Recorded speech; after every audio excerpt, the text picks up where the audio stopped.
Yo, what's going on, guys? Today I'm gonna do just a quick little recap of my trading day and stuff. I'm also gonna go over kind of what model I might be moving to, just because I've been seeing results with it, but I'll get into that in a bit. So today went into the market, took a short today, and took a loss. It was a $600 loss.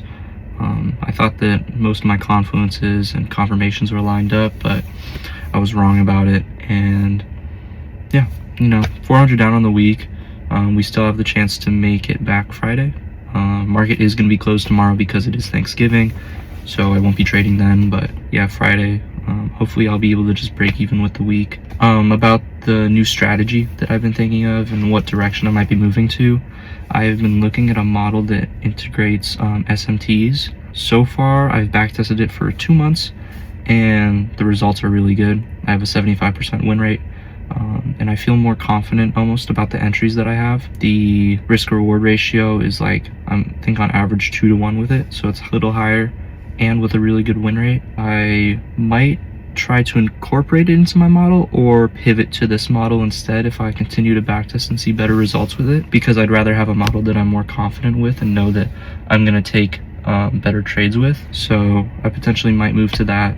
I'll keep you guys updated with that, obviously.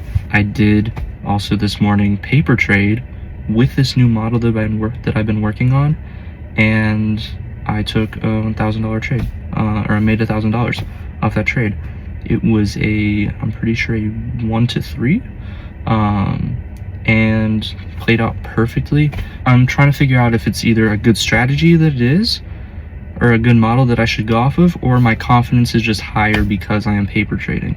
I've went over this before, but I have a different level of confidence I feel like trading just because my risk is a little different. But if I feel like if I could get my risk tolerance the same as that I would on an eval, it would work better with this model. And also potentially if I get this model down and I like how it works, I'll pass the Apex eval and see if I could get a payout. But I'm also now kind of skeptical because of all the negative things that I hear about Apex, and I might switch to, I think maybe a good one might be the Alpha Futures Zero account. So no activation fees, just passes the $3,000 profit target, and then that one might honestly be easier to go to, because even take Apex for example, I'm gonna have to pay a fee to get the payout. And I think in the long run, I could still make it work with the scaling that I like with Apex, because you could have 20 accounts with it. But I could scale in other ways where I think for Alpha Futures, you could have 3 accounts.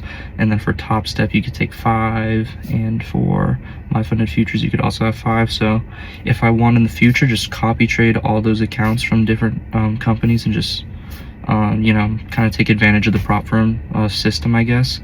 Use a copy trader, and yeah, that might also be a good way for me to go about it. So there is potential scale, not just with Apex, with prop firms that seem to be better with payouts, better rules, better consistency rules. Because right now Apex is like 30, and then Alpha Futures I'm pretty sure is 40 or 50%.